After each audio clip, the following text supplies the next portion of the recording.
주한교회 성도 여러분, 안녕하십니까? 성경의 달인을 찾아서 그에게 성경의 이야기를 들어보는 성경의 달인을 찾아라의 윤인덕 목사입니다. 우리가 오늘 찾아가려고 하는 성경의 달인은 오바댜서의 달인 오바다시입니다. 매우 성경을 많이 읽고 성경에 대한 해박한 지식이 있다고 하는데요. 오늘 우리 그에게로 찾아가서 성경에 대한, 특별히 오바댜서에 대한 많은 이야기를 들어보도록 하겠습니다.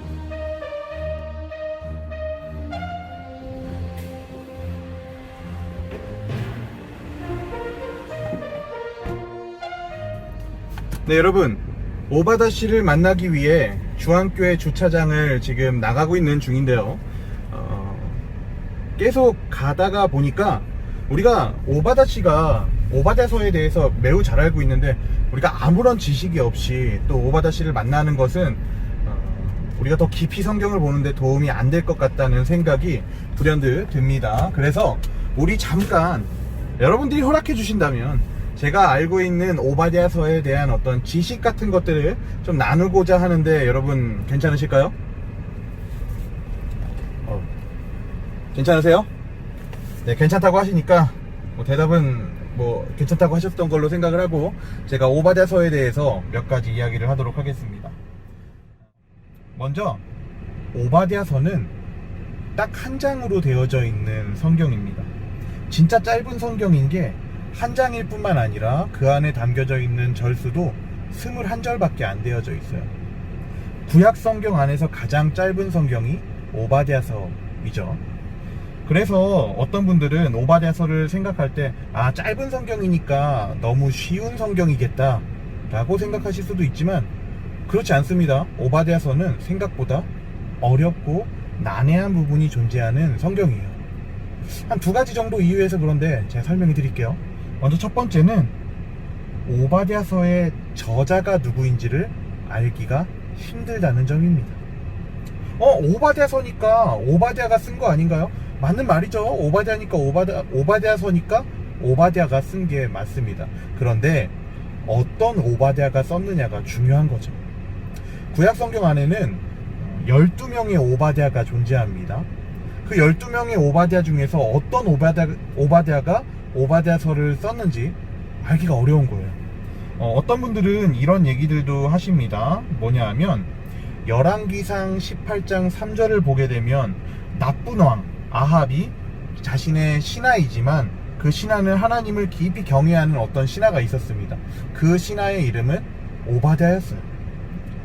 아합과 이세벨에게 탄압을 받고 있던 기독교 예언자 100명을 몰래 숨겨주고 그리고 먹을 것을 줬던 그런 좋은 오바댜죠. 그래서 몇몇 사람들은 이런 말을 하는 겁니다. 아합 왕의 신하를 오바댜서의 저자로 여기는 거죠. 그 이유를 뭐라고 얘기합니까? 그 오바댜는 좋은 오바댜니까. 그런데 여러분, 이유가 빈약합니다. 그냥 좋은 사람이니까 오바댜서의 저자다? 맞지가 않는 거죠. 오바댜서의 저자가 누구인지는 사실 지금 우리의 신학과 성경 안에 적혀져 있는 내용으로는 정확히 유추할 수 없다는 게 정설이라는 것입니다. 두 번째, 오바댜서가 왜 어려운 성경인 거 아니? 두 번째는 언제 서술했는지를 알 수가 없어요. 여호사밧의 아들 여호람의 시대인 9세기부터 이스라엘이 바벨론에 의해 멸망한 6세기까지 시대에 대한 의견이 굉장히 분분합니다. 그래서 오바댜서 자체도 오바댜서 1장 1절을 보게 되면 뭐라고 적혀져 있나요? 오바댜의 묵시다 라고 시작을 하죠. 자신의 존재를 드러내기보다 책 전체가 하나님께서 주신 계시의 말씀이다 라는 것을 강조하고 있는 겁니다.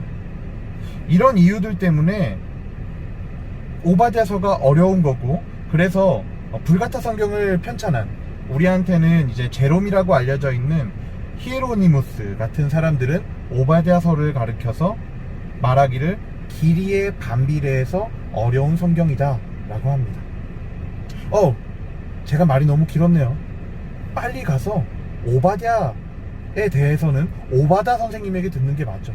오바다 선생님 만나러 빨리 출발해 보도록 하겠습니다. 계속 가다가 보니까 좀 배가 많이 고픈데요. 여기 가다가 보면 저쯤에 편의점이 하나 있을 것 같아요. 우리 그 편의점에 가서 잠깐 뭘 좀 먹고 가도록 하겠습니다.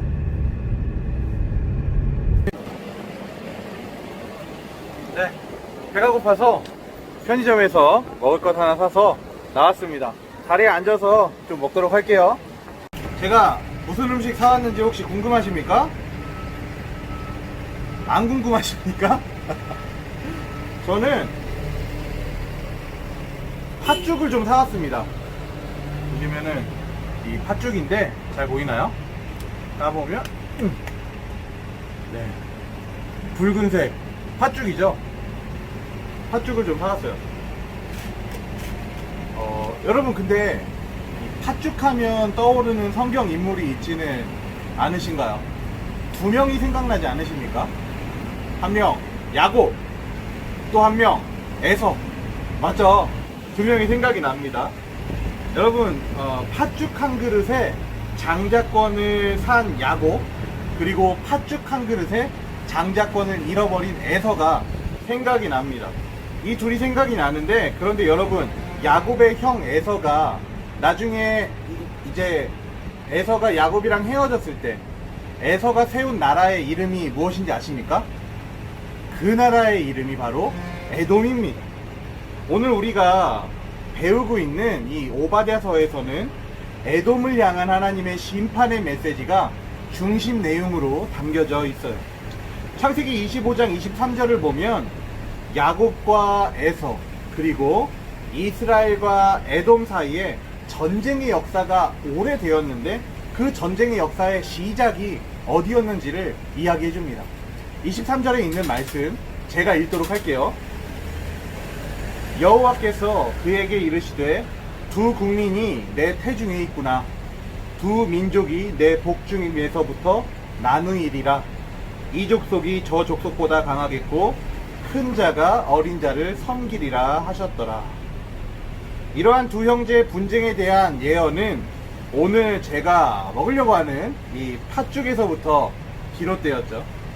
야곱이 굶주려 있던 에서에게 장자권을 팥죽 한 그릇에 팔게 되면서 야곱과 에서는 원수가 되고 맙니다.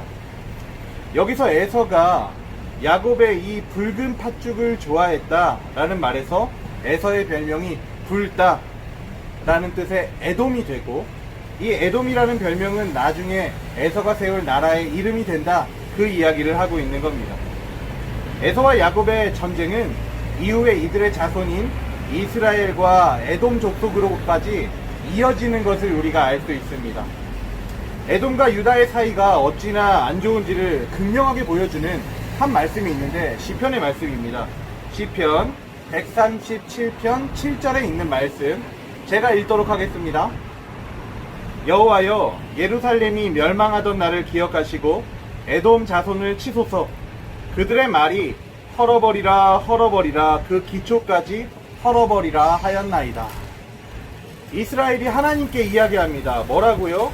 우리를 향해 망하라고 외쳤던 에돔 족속을 쳐주십시오.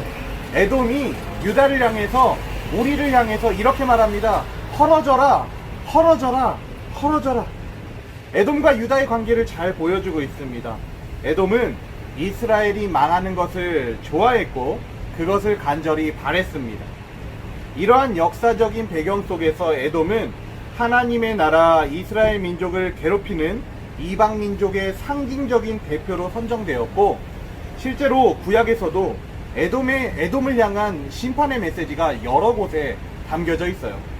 이사야서 11장 14절, 예레미야 49장 7절, 이사야서 49장, 그리고 에스겔서 25장, 아모스 1장, 말라기 1장 등등 여러 곳에서 에돔은 이스라엘을 향해 분노했고, 이에 대해 하나님은 심판할 것이라는 메시지를 전하십니다. 그러니까 오바댜서의 말씀은 에돔을 향한 하나님의 그 계속되는 심판의 메시지들, 그 내용들과 마찬가지로 이스라엘과 에돔의 관계 속에서 에돔이 이스라엘에게 못되게 굴었기 때문에 에돔은 심판을 받아야 된다라는 그 메시지가 중심에서 흐른다는 것을 이야기하고 있는 거죠. 여러분, 우리 오바다 선생님 빨리 만나러 가야 되죠. 저도 얼른 이 단팥죽 얼른 먹고 출발하도록 하겠습니다. 단팥죽 먹도록 할게요. 네, 계속해서 오바다 선생님 만나러 이제 가고 있는데, 가기 전에 우리가 한 가지 좀 더 알면 좋을 내용이 있습니다. 그것은 뭐냐 하면 오바댜서의 구조에 대한 이야기인데요. 이 구조에 대해서 명확히 알고 오바다 선생님의 설명을 들을 때 여러분들 더 깊이 있게 알 수 있을 것 같습니다. 여러분, 설명이 드려도 될까요? 또 좋다고 얘기하신 줄로 알고 제가 잠깐 차를 세워놓고 보면서 설명을 잠깐 드리도록 할게요. 오바댜서의 구조를 간단하게 그려보면 1절에서 9절까지는 에돔에 대한 심판, 10절에서 14절까지는 심판의 이유, 15절에서 16절은 야훼의 날에 대한 이야기, 그리고 17절에서 21절은 하나님이 이스라엘을 회복시키실 것이다 라는 메시지가 담겨져 있습니다. 먼저 1절에서 9절까지의 내용을 보게 되면 에돔이 하나님한테 당하게 될 심판의 잔혹성이 무엇인지를 얘기합니다. 하나님께서 에돔을 가장 작은 나라로 만드실 것이고, 그리고 모든 사람들이 에돔을 어쩌다가 저렇게 망하게 된 나라가 됐냐 그런 말 하게 하실 것이고, 그리고 에돔의 그 조상이 에서라고 아까 말씀드렸죠. 에서의 모든 재산이 어디 갔냐고 하게 될 거고, 그 결국에는 에서의 산, 그러니까 에돔이 언제 있었냐는 듯이 다 멸절되게 될 거다 이야기를 합니다. 여러분, 도대체 에돔은 무슨 잘못을 얼마나 심하게 했길래 이런 심판의 메시지를 받게 되는 걸까요? 에돔의 죄악에 대한 내용이 10절에서 14절까지 나와 있어요. 이해를 쉽게 하기 위해서 우리가 세번역 성경으로 좀 보도록 할게요. 먼저 12절입니다. 내 형제의 날, 그가 재앙을 받던 날에 너는 방관하지 말았어야 했다.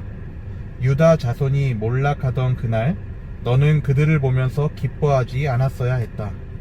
그가 고난받던 그날, 너는 입을 크게 벌리고 웃지 않았어야 했다.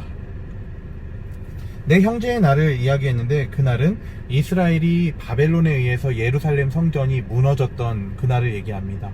형제의 나라였던 에돔은 이스라엘을 도와주고 예루살렘이 망하지 않도록 협조했어야 되는 건데, 오히려 그러지 않았고 유다 자손이 멸망하는 것을 보면서 입을 크게 벌린 다음에 기뻐했다고 얘기를 해요. 이런 거죠. 에돔의 입장에서는 장자권을 뺏어갔던 유다 민족, 우리 민족 그래서 이렇게 힘들게 하더니 너무 잘됐다, 속이 다 시원하다 그러면서 엄청나게 즐거워했던 겁니다. 13절 하반절부터 14절까지의 내용 제가 읽습니다. 나의 백성이 패망하던 그날, 너는 그 재산에 손을 대지 않았어야 했다. 도망가는 이들을 죽이려고 갈라지는 길목을 지키고 있지 않았어야 했다. 그가 고난받던 그날, 너는 살아남은 사람들을 원수의 손에 넘겨주지 않았어야 했다. 무슨 말입니까? 유다가 바벨론에 의해 멸망하던 날, 에돔은 유다 자손들의 재산을 가져갔다고 이야기를 하고, 도망가던 유다 백성들을 에돔이 죽이려고 했고, 잡아서 살려주더라도 누구에게 살려줍니까? 노예 상인이나 바벨론을 향해서 살려주는 겁니다. 그건 죽으라는 거죠. 결국 죽게 했다, 이 말입니다. 오바댜서가 고발하는 에돔의 죄악은 무엇입니까? 형제의 나라를 사랑하지 않는 에돔의 모습을 고발하는 겁니다. 그래서 오바댜가 에돔에게 무엇이라고 이야기하나요? 15절에서 16절을 보면 이렇게 얘기합니다. 제가 읽어드릴게요. 내가 모든 민족을 심판할 주의 날이 다가온다. 내가 한 대로 당할 것이다. 내가 준 것을 내가 도로 받을 것이다. 너희가 내 거룩한 산에서 쓴 잔을 마셨다. 그러나 이제 온 세계의 모든 민족이 더욱더 쓴 잔을 마실 것이다. 마지막 한 방울까지 다 마시고 망하여 없어질 것이다. 유다가 망했던 것처럼 에돔 너희 역시도 철저히 망하게 될 거다 이야기를 하고 있어요. 이것을 고상한 말로 동해보복법이라고 이야기를 합니다. 예전에 우리가 학교 다닐 때 배웠던 함무라비 법전에 적혀져 있던 그 법전의 항목 기억나시나요? 눈에는 눈, 이에는 이, 이런 거 말이죠.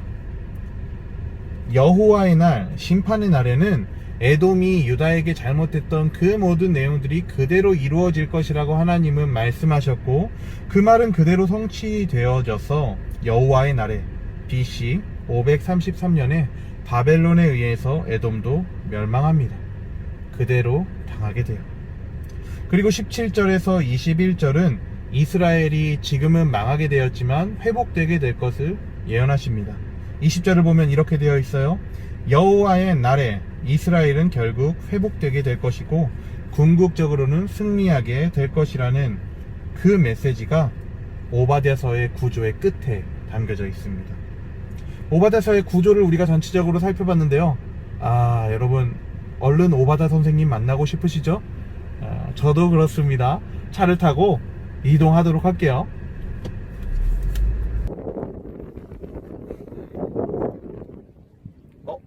네, 오바댜 씨를 만나러 바닷가에 왔는데요. 아름답습니다. 우리 성도님들도 한번 바다 보시면서 전경을 느끼시고 즐거우셨으면 좋겠어요. 한번 보시죠.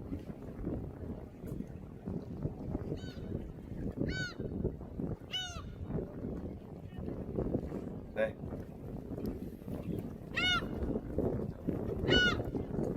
네. 오바댜 선생님을 만나기로 한 약속 장소에 왔습니다. 그런데 여러분, 시간을 보니까 오바댜 선생님이 오시기까지는 아직 약속 시간이 좀 남아 있어요. 그래서 여러분들에게 오바댜서에 담겨져 있는 중요한 신학적인 쟁점 두 가지를 알려드리고, 그리고 그 안에 담겨져 있는 교훈도 같이 이야기를 해드리려고 하는데, 아마 이거 들어놓으시면 이따 오바댜 선생님과 이야기할 때 더 깊은 대화를 할 수 있을 것 같은데요. 제가 나눠도 될까요? 네, 들리진 않지만 대답하신 줄로 알고 좋다고 얘기하신 줄로 알고 제가 나눠보도록 하겠습니다. 두 가지 이야기가 있는데요. 먼저 오바댜서의 중요한 쟁점 첫 번째는 무엇인고 하니, 바로 약속을 지키시는 하나님입니다. 하나님께서는 유다 예루살렘과 맺은 그 언약을 기억하셔서 유다가 어떠한 행동을 하든지 말든지와 상관없이 유다를 향한 신실한 약속을 계속 이어가세요. 에돔이 유다를 향해서 채찍질을 가했는데 그건 역시도 유다가 돌아오게 하기 위한 하나님의 방법이었던 것이죠. 그렇다면 에돔 입장에서는 이런 말을 할 수 있을 것 같습니다. 아니, 우리는 하나님께서 그렇게 피조하시고 그렇게 약속하시고 유다를 위한 어떤 방법으로서, 채찍으로서 우리를 사용하신 것인데 우리를 향해서 망하게 될 것이라고 징벌의 메시지를 전하시는 것 너무한 거 아닙니까? 맞죠? 충분히 할 수 있는 이야기입니다. 근데 에돔이 기억해야 될 중요한 메시지가 또 있어요. 그것은 무엇이냐 하면, 에돔은 유다를 채찍질할 때 정도껏 했어야 된다는 점입니다. 그러니까 그렇게 심하게 채찍질하면 안 됐고 정도껏 채찍질을 했어야 되는 거예요. 예를 들면 이런 거죠. 여러분, 저에게는 사랑하는 아이들이 있습니다. 사랑하는 아이들은 언제나 사랑스러운 행동만 하는 건 아니죠. 집에서 아이들 기르시고 계신 분들은 다 아실 거예요. 때론 아이들이 속을 많이 썩일 때가 있죠. 그래서 제가 속 썩이는 아이들을 보면서 삼촌한테, 삼촌아, 그러니까 제 동생이죠, 동생에게 쟤네들 좀, 조카들 좀 혼 좀 내줘, 이렇게 얘기할 수 있지 않습니까? 그래서 동생이 이제 알았어, 조카들 혼 좀 낼게 라고 하고서 혼을 내는데 엎드려 뻗쳐를 시켜놓고 야구방망이를 가져다가 엉덩이를 막 때리면서 그렇게 혼을 냈다고 생각을 해보십시오. 그리고 나서 동생이 와서 저에게 얘기하는 겁니다. 형, 내가 다 혼냈어, 잘했지? 그러면은 제가, 동생아 너무 잘했다, 저렇게 때려주다니 너무 잘했어, 내 말을 잘 들었구나, 그렇게 얘기할까요? 안 그러죠. 야, 해도 정도껏 해야지, 저건 너무한 거잖아, 이렇게 말하지 않겠습니까? 마찬가지입니다. 에돔이 유다를 향해서 채찍질을 했을 때는 정도껏 했어야 되는 거였어요. 하나님이 허락하신 것만큼만 했어야 되는데 에돔은 자신의 유익을 위해서 심한 채찍질을 계속해서 가했던 게 문제인 겁니다. 이 본문을, 이 신학적인 쟁점을 통해서 우리가 알 수 있는 건 무엇입니까? 하나님께서는 자신의 약속한 백성을 계속해서 지키신다는 점입니다. 혹시 오늘 강의를 듣고 계신 여러분들 중에서 하나님께 실망한 마음이 있으시고, 내가 이렇게 힘든데 하나님 나를 왜 안 돌보시지? 라는 불평하는 마음 갖고 계신 분 계십니까? 약속을 지키시는 하나님께서 여러분을 돌보실 줄로 믿습니다. 요한복음 3장 16절의 말씀 우리 모두 다 기억하죠? 뭐라고 적혀져 있습니까? 하나님이 세상을 이처럼 사랑하사 독생자를 주셨으니 이는 저를 믿는 자마다 멸망하지 않고 영생을 얻게 하려 하심이라. 아멘. 그 하나님께서 여러분을 돌보세요. 그 약속을 기억하고 계신 하나님께서 지금은 에돔과 같은 누군가로 인해서 여러분이 채찍질을 당하고 고통의 세월을 잠깐 보낼지 모르겠지만 그 고통의 세월 계속되지 않습니다. 약속하신 하나님, 여러분 지키기로 하신 하나님께서 결국에는 여러분을 돌아오게 하시고 그리고 새로운 삶을 잘 영위해 나아갈 수 있도록 돌보실 겁니다. 자, 오바댜서에 담겨져 있는 두 번째 중요한 신학적인 쟁점은 무엇입니까? 그것은 바로 이웃을 사랑하라 입니다. 에돔이 멸망당한 이유가 무엇이었나요?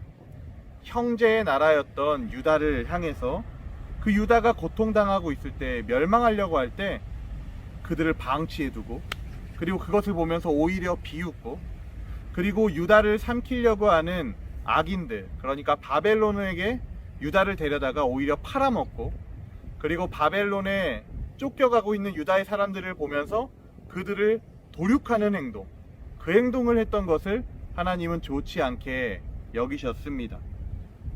그런데 사실 에돔에게 유다는 형제의 나라인 것 맞지만 민족의 수장이었던 에서의 장자권을 뺏어간 원수의 나라이기도 하죠. 물론 에서와 야곱이 서로 화해를 했습니다. 그러나 에서의 민족 에돔 안에는 마음의 응어리가 있었던 겁니다. 그래서 원수의 민족이 멸망할 때 형제의 나라이지만 돕고 싶지 않았던 거예요. 우리 주변에도 내가 도와줘야 하는 이웃들이 존재합니다. 내가 사랑하고 아끼는 가족들, 그리고 나의 지인들, 이들을 향해 사랑의 손길 내미는 것 얼마든지 할 수 있습니다. 그러나 오늘 오바댜서를 보면서 우리가 우리의 사랑의 지경이 넓어져야 한다는 것을 발견하게 됩니다. 어떻게 넓어져야 합니까? 에돔이 형제이긴 하지만 장자권을 뺏어간 원수의 나라 유다를 보면서 화를 참지 못하는 그 모습을 봤을 때 하나님이 뭐라고 하셨나요? 너희는 잘못됐다라고 얘기하셨던 걸 기억해야 되는 겁니다. 내 주변에 내가 미워하고 싫어하는 누군가를 향한 분노가 있다면, 그리고 그가 오히려 너무 싫어서 망했으면 좋겠다라는 생각을 갖고 있다면 이제는 그 생각을 멈춰야 한다는 점입니다. 주변에 도저히 용서가 되지 않는 사람이 있으십니까? 하나님의 준엄한 명령, 원수까지도 품으라고 말씀하신 그 명령을 기억해서 그 사람을 향해 저주를 그치시는 은혜가 있기를 진심으로 바랍니다. 네, 우리는 오바댜서 말씀을 면밀히 살펴봤습니다. 짧은 말씀이지만 이 안에는 이스라엘을 끝까지 사랑하고 약속을 지키시는 하나님의 그 메시지가 담겨져 있었고, 원수를 향해 분노하는 것을 그치라 라고 말씀하시는 하나님의 메시지도 담겨져 있었습니다. 오늘 이 두 가지 메시지 꼭 기억하셔서 하나님의 깊은 사랑 안에 사시는 주 안의 모든 성도님들 되시기를 주님의 이름으로 축복합니다. 다 끝난 것 같지만 아니죠. 우리 오바타 선생님 오늘 만나기로 했는데요. 이제는 진짜로 시간이 거의 다 됐습니다. 오바타 선생님 만나야 되는데 오고 계시네요. 오바타 선생님 제가 모시고 오도록 할게요. 여러분 잠깐만 기다려 주십시오. 오바타 선생님, 네, 오바타 선생님 이쪽입니다. 이쪽으로 오시면 돼요. 네. 여러분 오바타 선생님은 저였습니다.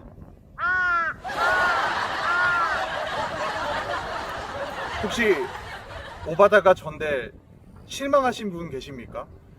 그런 분들 계시다면 여러분 정말 죄송합니다. 재밌는 연출로 여러분들 집중하게 해드리고 싶어서 조금 장난을 쳐봤는데 서운하셨다면 진심으로 죄송하고요. 대신에 여러분들 서운한 마음 있으신 거 제가 해소해 드릴 수 있도록, 여러분 이제 우리 퀴즈 대회 있는 거 알고 계시죠? 네, 전교인 수련회를 우리가 이제 또 마지막에는 퀴즈 대회가 또 있다고 얘기를 합니다. 그 퀴즈 대회의 내용, 제가 오바댜서에 같은 경우에는 문제를 몇 가지 말씀드리도록 할게요. 그 안에서 나오지 않겠습니까? 뭐 추가적으로 더 나올 수도 있겠지만 어쨌든 나올 법한 문제 몇 가지 추려서 6가지 말씀드리도록 할게요. 네, 먼저 첫 번째 문제입니다. 오바댜서는 몇 장으로 되어 있을까요? 두 번째 문제, 오바댜서의 저자의 이름은 누구입니까? 네, 세 번째 문제입니다. 오바댜의 뜻은 무엇입니까? 강의를 들으면 다 알 수 있는 내용들입니다. 네 번째 문제, 오바댜서는 어떤 민족을 향한 심판의 메시지를 담고 있습니까? 다섯 번째, 이거는 정말 쉬운 것 같아요. 팥죽 한 그릇에 동생 야곱에게 장자권을 판 사람은 누구입니까? 자, 이제 마지막 문제입니다. 오바댜서가 전해주는 중요한 신학적인 쟁점 2가지는 무엇입니까? 이렇게 6가지 문제입니다. 아마 이 안에서도 나올 거고, 그리고 또 뭐 혹시 더 추가될지는 모르겠지만 어쨌든 이 안에서는 꼭 나올 것 같아요. 저도 강력하게 이야기하도록 하겠습니다. 네, 긴 시간 강의 잘 들어주셔서 감사하고요. 이후에 또 이어지는 강의가 있다는 것 알고 계시죠? 이호 목사님이 성실하게 잘 준비하셨던 것 같은데요. 이후의 강의에서도 큰 은혜가 있으시기를 진심으로 바랍니다.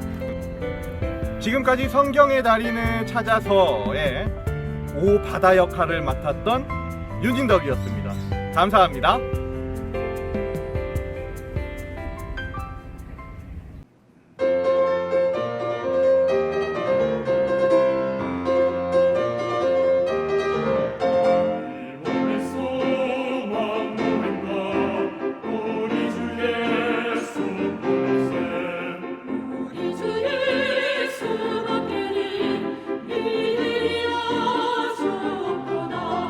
그 떠난 만 소리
경고와 선언. 학창시절에 친구와 다툰 기억은 누구나 있을 거예요. 저는 고등학생 때 수업 중에 뒤에 앉은 친구와 다툰 적이 있어요. 저는 친구에게 경고하기 시작했어요. 하지 마라. 두 번째로 말한다. 하지 마라. 세 번째로 말한다. 하지 마라. 이게 마지막이다. 한 번만 더 그러면 때린다. 이런 저의 경고는 먹히지 않았어요. 친구는 오히려 더 날뛰었죠. 친구는 저를 욕하고 때리고 회유하기를 수업 시간 내내 반복해서 했어요. 그리고 저는 3번 경고한 후 딱 한 가지 말만 반복해서 했고요. 그 말은 바로 수업 끝나고 보자 였어요. 수업이 끝난 후 제가 어떻게 했을까요? 저는 지체 없이 제가 말한 그대로 행동했어요. 경고와 선언. 3번 말할 때까지 친구가 그만했다면 저도 친구를 용서했을 거예요. 이것이 경고예요. 그러나 3번 경고한 후에는 친구가 어떤 행동을 해도 소용이 없었어요. 왜냐하면 제가 이미 마음을 정하고 이렇게 하겠다고 말한 것이기 때문이에요. 이것이 선언이에요. 나훔서는 니느웨에 대한 경고라고 말하며 시작하죠. 그런데 나훔서에서 말하는 경고는 사실은 경고라기보다는 선언에 훨씬 더 가까워요. 비교하자면 요나서가 회개하면 용서하겠다는 경고라면 나훔서는 멸망시키겠다는 선언인 거죠. 참고로 니느웨는 아수르라고 불리는 아시리아 제국의 수도예요. 사네립 왕이 주전 700년경에 니느웨를 수도로 삼았어요. 니느웨 성 주위에는 티그리스 강이 흐르고 있었고 또 성 안으로는 코셔 강이 가로지르고 있었지요. 자, 그러면 이제 강의를 시작할게요. 오늘 강의에 깜짝 손님이 있어요. 누군지 궁금하시죠? 자, 이제 나훔서 이야기 시작해 볼까요? 먼저는 때에 대한 이야기를 해보겠습니다. 나훔서는 언제 기록되었을까요? 나훔서 안에 2가지 정도의 힌트가 나옵니다. 첫 번째 힌트는 나훔서가 니느웨를 멸망시키겠다는 하나님의 선언이라는 점입니다. 다른 말로 하면 니느웨가 멸망한다는 예언인 셈이죠. 그러면 이 말씀은 언제 하신 말씀일까요? 니느웨가 멸망하기 전일까요? 후일까요? 당연히 니느웨가 멸망하기 전이겠죠. 예언이니까요. 니느웨 성은 주전 612년에 멸망했습니다. 따라서 나훔서는 주전 612년보다 전에 기록된 것이라 볼 수 있겠죠. 두 번째 힌트는 노아문의 멸망이 언급되었다는 점입니다.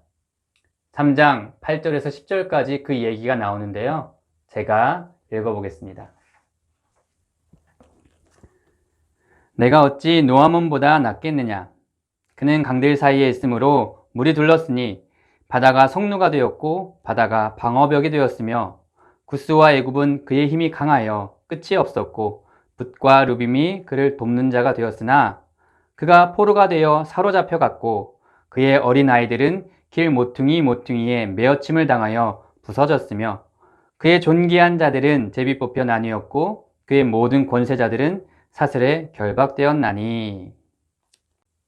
여기서 노아문은 애굽의 테베라는 도시를 가리킵니다. 이 내용은 테베라는 도시가 강으로 둘러싸인 천연의 요새이고 또 구스, 애굽, 붓, 루빔과 같은 강력한 조력자들이 돕고 있었음에도 불구하고 침략자에 의해 무너졌다는 내용입니다. 니느웨도 곧 그렇게 될 것이라고 말하기 위해서 이 이야기를 하는 것이죠. 따라서 나훔서는 이미 테베라는 도시의 멸망을 알고 기록했습니다. 테베는 주전 663년에 무너졌습니다. 나훔서는 주전 663년 이후에 기록되었다 볼 수 있겠죠. 종합하면 나훔서는 주전 663년에서 주전 612년 사이에 기록되었다고 볼 수 있습니다. 참고로 이때에는 북이스라엘은 이미 멸망해서 없었고 남유다만 남아있던 때입니다. 북이스라엘은 주전 722년에 멸망했거든요. 따라서 나음서는 당연히 남아있는 남유다에 선포하는 하나님의 말씀이겠죠. 이제 이어서 당시의 상황에 대해서 이야기해 보겠습니다.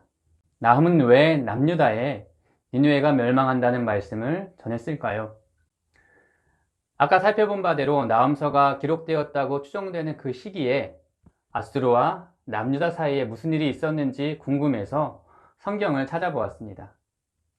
그 시기에는 남유다에 3명의 왕이 있었습니다. 므낫세, 아몬, 그리고 요시야 왕입니다. 성경을 찾아보니 므낫세 왕 때 아수르와 관련된 구절이 나오더군요. 역대하 33장 11절에 나오는데요. 제가 읽어보겠습니다.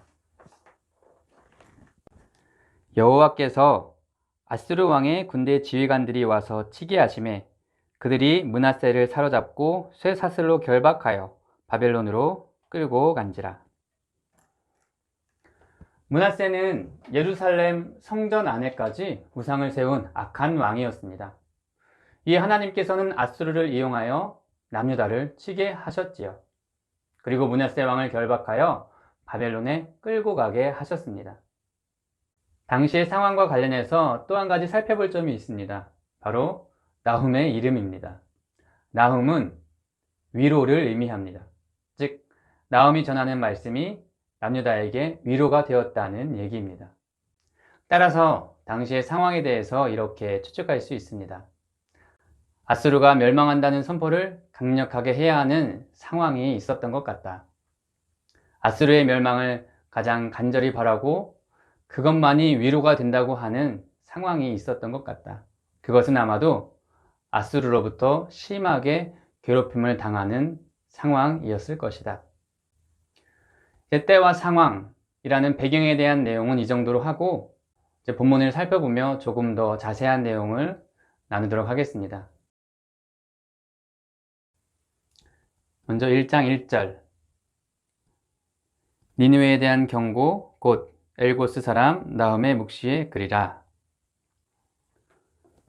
처음에 말씀드린 것처럼 여기서 경고는 경고라기보다는 선언에 훨씬 더 가깝습니다. 요나서가 니느웨가 회개하면 용서하겠다는 경고라면 나훔서는 니느웨를 멸망시키겠다는 선언입니다. 이 둘의 차이는 어떻게 표시가 날까요? 바로 선포하는 대상이 다르다는 점에서 표시가 납니다. 요나는 니느웨에 선포했습니다. 심판의 경고를 니느웨에 들려줘서 회개할 기회를 주었던 것이죠. 반면에 나훔은 남유다에 선포하고 있습니다. 니느웨가 멸망한다는 얘기를 남유다에 선포하고 있는 겁니다. 똑같은 내용이라도 선포의 대상이 다른 이유가 여기에 있습니다. 여러분 혹시 경고의 말씀을 들으십니까? 그러면 기분 나쁘게 생각하지 말고 좋게 생각하십시오. 아직 회개할 기회가 여러분에게 있다는 얘기니까요. 오히려 죄악의 길을 걸어도 아무 경고를 듣지 못하는 것을 두려워하십시오. 경고의 때를 넘어 선언의 때가 된 것일지도 모르니까요. 이어서 1장 2절에서 3절 말씀을 함께 보겠습니다. 여호와는 질투하시며 보복하시는 하나님이시니라. 여호와는 보복하시며 진노하시되 자기를 거스르는 자에게 여호와는 보복하시며 자기를 대적하는 자에게 진노를 품으시며 여호와는 노하기를 더디하시며 권능이 크시며 벌 받을 자를 결코 내버려 두지 아니하시느니라. 이 구절은 어디서 많이 들어본 것 같습니다. 우리가 잘 아는 요나서에도 비슷한 느낌의 구절이 나옵니다. 니느웨 성이 용서를 받은 것 때문에 요나가 매우 싫어하고 성을 내며 비꼬는 투로 하나님께 이렇게 말했었죠. 주께서는 은혜로우시며 자비로우시며 노하기를 더디하시며 위내가 크시사 뜻을 돌이켜 재앙을 내리지 아니하시는 하나님이신 줄을 내가 알았음이니이다. 그리고 미가서에서도 비슷한 구절이 나옵니다. 요나서, 미가서, 또 이 나훔서 모두 출애굽기 34장 6절에서 7절 말씀을 인용한 것입니다. 그런데 자세히 보면 나훔서의 구절은 뭔가 다릅니다. 요나, 미가, 출애굽기에서는 하나님께서 노하기를 더디하시며 용서하신다는 것을 이야기합니다. 반면에 나홈은 하나님께서 노하기를 더디하시지만 자기를 거스르는 자는 반드시 벌하신다는 것을 이야기합니다. 용서하신다와 벌하신다. 하나님에 대한 이 두 말이 서로 반대되는 말 같지만 사실은 둘 다 맞는 말입니다. 하나님은 노하기를 더디하셔서 오래 참으시고 용서하십니다. 또 하나님은 노하기를 더디하셔서 오래 참으시지만 끝까지 하나님을 거스르는 자에게는 반드시 벌을 내리십니다. 우리는 하나님에 대한 이 두 가지 사실을 같이 기억하고 있어야 합니다. 요한복음 1장 11절과 12절에는 이런 말씀이 나옵니다. 자기 땅에 오매 자기 백성이 영접하지 아니하였으나 영접하는 자 곧 그 이름을 믿는 자들에게는 하나님의 자녀가 되는 권세를 주셨으니. 여기서 우리는 한 가지 사실을 볼 수 있습니다. 모두가 다 예수님을 영접하는 것은 아니라는 사실입니다. 사람들 중에는 예수님을 영접하는 사람도 있지만 예수님을 영접하지 않는 사람도 있습니다. 사람들 중에는 하나님께서 오래 참으실 때 회개하는 사람도 있지만 반면에 하나님께서 오래 참으셔도 끝까지 회개하지 않는 사람도 있습니다. 그렇기 때문에 하나님은 오래 참으셔서 용서하시는 하나님이시기도 하시면서 동시에 참으시고도 벌을 내리시는 하나님도 되시는 것입니다. 한 가지 더 말하면 오래 참으면 참을수록 그에 대한 진노도 커지겠죠. 나음서를 보면 니느웨의 가장 치욕적이고 아주 최악의 상황이 도래한다는 것을 비유적으로 표현하는 부분이 많습니다.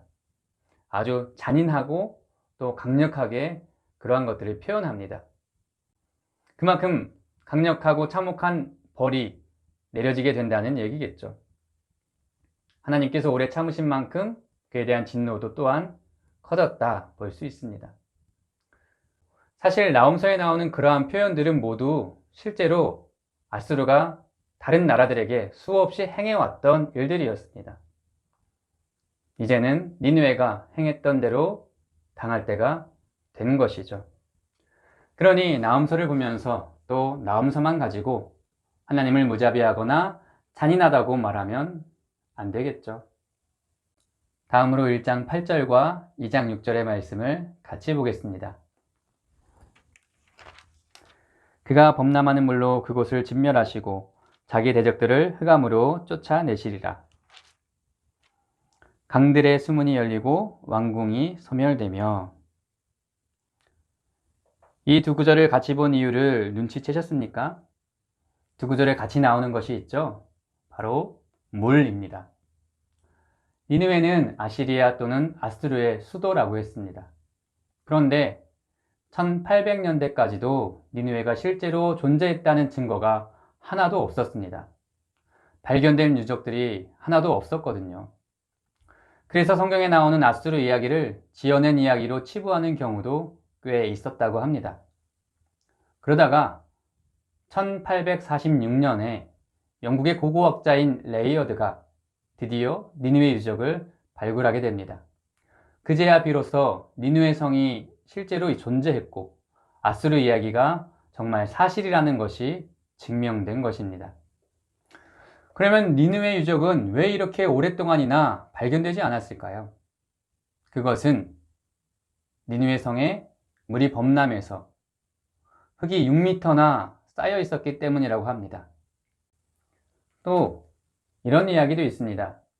그리스의 역사가 디오도루스는 니느웨 성의 양쪽으로 강물이 불어나서 그로 인해 성벽이 무너지면서 함락되었다고 기록했습니다.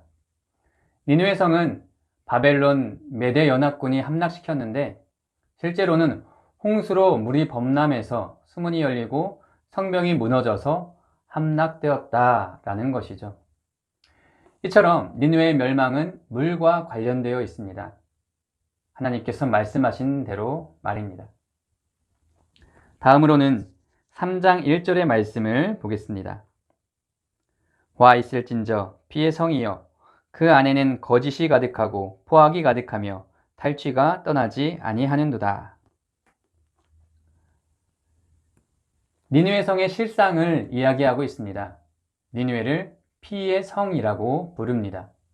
거기에는 거짓과 포악과 탈취가 가득합니다. 아수르는 제국입니다. 아수르는 수많은 전쟁과 정복으로 이루어낸 강력한 제국입니다. 전쟁과 정복은 학살과 노략질과 그 밖에 여러 잔인한 행동들이 뒤따릅니다. 아수르는 아름답게 세워진 제국이 아닌 것이죠. 그래서 이어지는 3장 2절과 3절에서는 전쟁하는 모습과 함께 죽음 그리고 학살의 모습도 생생하게 표현되어 있습니다. 뿐만 아닙니다. 8절에서 10절까지는 아까 이야기한 것처럼 테베성에 점령된 얘기가 나오는데요. 그런데 그 모습이 아주 잔인합니다.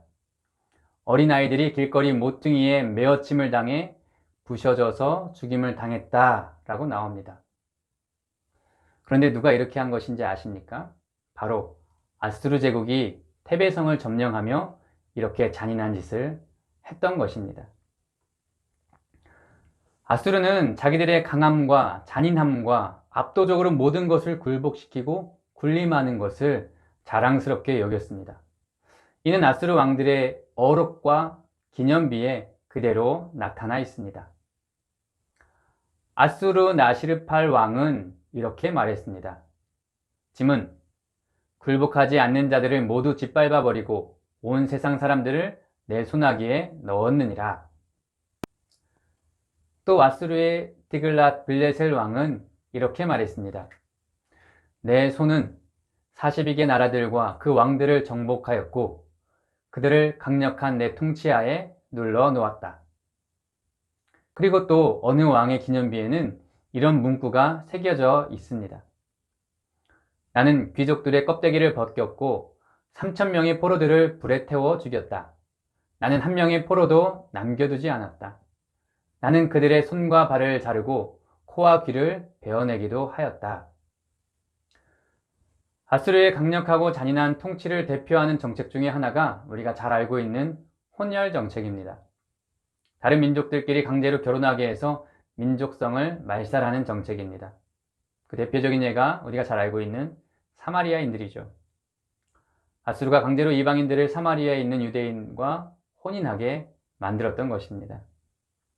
이것이 니느웨 성의 모습이었고 나아가 아수르 제국의 모습이었습니다. 이 모습은 예전에 요나가 심판을 선포할 때 듣고 회개하던 그 모습과는 아주 먼 모습이죠. 멸망의 선언은 아마도 이렇게 해서 선포된 것 같습니다. 다음으로 3장 19절 말씀 보겠습니다. 내 상처는 고칠 수 없고 내 부상은 중하도다. 내 소식을 듣는 자가 다 너를 보고 손뼉을 치나니 이는 그들이 항상 내게 행패를 당하였음이 아니더냐 하시니라.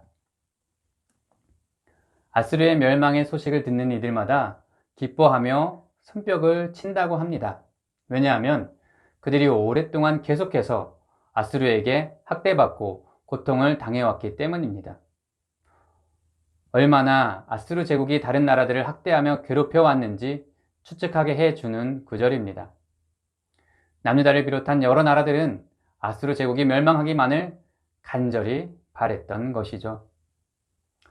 이것이 나훔서가 다른 선지서에도 이미 나와 있는 아수르의 멸망을 굳이 강력하게 다시 선포하게 된 이유인 것 같습니다. 이렇게 나훔서의 제일 마지막 절은 맨 처음인 1장 1절과 연결됩니다. 아수르의 괴롭힘이 너무 극심하여 아수르의 멸망의 선언은 나훔의 이름처럼 남유다에게 외료가 되었다 라고 말할 수 있겠죠. 하나님은 어떤 분이신가? 하나님은 어떤 일을 하시는가? 하나님은 우리에게 누구시고 우리에게 어떻게 하시는 분이신지 알려주는 것이 성경의 말씀입니다. 그것을 알아가면서 하나님을 더욱 신뢰하게 되고 미래에 대해 희망을 가질 수 있게 되는 것이죠. 우리는 하나님의 사랑과 공의에 대해 헷갈려 하는 부분이 있습니다. 하나님은 니느웨 사람들 같이 악한 사람들을 어떻게 여기시는가? 요나서는 하나님께서 니느웨 사람들 같은 악한 사람들도 아끼신다는 것을 보여주었습니다. 그리고 이제 나홈서에는 니느웨 사람들 같은 악한 사람들이 벌을 받는다는 것도 보여주고 있습니다.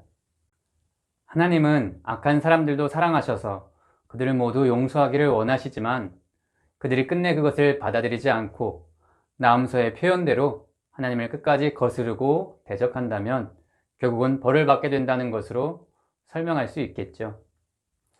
시편 90편에서 우리의 날에 끝이 있는 것을 아는 지혜를 얻게 해달라고 하는 것처럼 때가 있고 끝이 있다고 이해하는 것이 도움이 될 것 같습니다. 나홈서에 나온 하나님에 대해 한 가지를 더 말하면 하나님은 아수르 제국의 멸망을 결정하시는 분이십니다. 구약시대에는 나라들 간의 싸움은 곧 신들 간의 싸움으로 여겼습니다. 그래서 예를 들어 이사야서를 보면 하나님과 바벨론의 신이 싸움을 하는 것처럼 묘사하는 구절들이 있습니다. 그러나 그것은 그 상황과 이스라엘 백성과 이방 나라들과 또 그것을 읽는 우리의 수준에 맞춰 그렇게 표현한 것이지 그게 정확한 표현은 아닙니다. 더 정확한 표현은 이것입니다. 하나님은 아수르 제국의 멸망을 결정하시는 분이시다. 나홈서는 단순히 아수르의 멸망을 알아맞히는 말씀이 아닙니다. 아수르를 이긴다고 말하는 말씀도 아닙니다. 나홈서는 하나님께서 아수르까지도 다스리신다는 것을 보여주는 말씀입니다. 제국도 통치하시는 하나님, 이것이 나홈서가 보여주고 있는 하나님에 대한 또 한 가지 내용입니다. 오늘의 강의가 나홈서를 보는데 도움이 되었기를 바랍니다. 나홈서와 같은 구약의 예언서들은 철저하게 당시에 일어난 사건들을 배경으로 하고 있습니다. 실제 현실에서 일어나는 일에 관여하시고 역사하시고 주관하시는 하나님이심을 보여주는 것입니다. 나홈서를 통해서 그 안에 담겨있는 하나님을 알게 되시고 또 우리의 실제 현실에서도 일하시는 하나님이시라는 것도 알게 되시기를 바랍니다. 하나님, 이렇게 짧은 그림에도 불구하고 우리가 평소에 읽지 않았던 나홈서에 대해 함께 나누는 시간을 가졌습니다. 처음에는 이 말씀이 왜 필요할까 하는 생각도 했지만 나중에는 아수르의 압제하에 있는 사람들에게는 너무나 간절하게 필요한 말씀이라는 것을 깨닫게 되었습니다. 하나님은 오늘 우리에게도 꼭 필요한 말씀을 주시는 하나님이십니다. 나홈서를 통해 그 안에 보여진 하나님을 발견하고 그래서 하나님을 더 신뢰하고 하나님의 주권을 따라 살아가는 우리가 되게 하여 주옵소서. 앞으로 2주간 4개의 말씀 강의가 더 남았습니다. 잘 배우고 깨우치고 은혜 받는 시간이 되게 해주시고 주 안의 모든 성도들의 신앙이 자라나는 도움이 되는 시간이 되게 하여 주옵소서. 한 주간도 지켜주시길 바라고 예수 그리스도의 이름으로 기도드립니다. 아멘. 깜짝 손님을 소개합니다. 안녕하세요. 오늘 초대 손님은 바로 여러분이 기도해 주셔서 낳은 우리 아이 유리입니다. 유라 인사해야지. 안녕하세요. 이유리예요. 여러분의 기도로 잘 태어나고 잘 자라고 있어요. 코로나로 인사드리지 못했는데 이렇게 영상으로 먼저 인사드려요. 여러분 건강하시고 나중에 교회에서 만나요. 안녕. 성경 퀴즈에 나가시는 성도님들 화이팅입니다. 문제 나가겠습니다. 1번 나홈의 이름의 뜻은 무엇입니까? 2글자로 대답해 주세요. 답은 위로입니다. 2번 나홈서는 어느 나라에 선포한 말씀인가요? 예가 있습니다. 1. 에돔 2. 남유다 3. 바벨론 4. 아수르 5. 애굽. 답은 몇 번일까요? 2번 남유다입니다. 3번 문제 나홈서 3장 8절에 나오는 노아모는 어떤 도시를 가리키는 것일까요? 2글자로 대답해 주세요. 답은 테베죠. 애굽의 테베. 4번 문제. OX 문제입니다. OX로 답해주세요. 다른 나라들 중에는 아수르의 멸망을 슬퍼하는 나라가 있었다. O일까요? X일까요? 답은 X입니다. 5번 문제. 나음서가 기록된 것으로 추정되는 시기는 주전 몇 년부터 주전 몇 년 사이일까요? 적어주세요. 몇 년부터 몇 년 사이죠? 주전 663년 그리고 주전 612년 사이죠.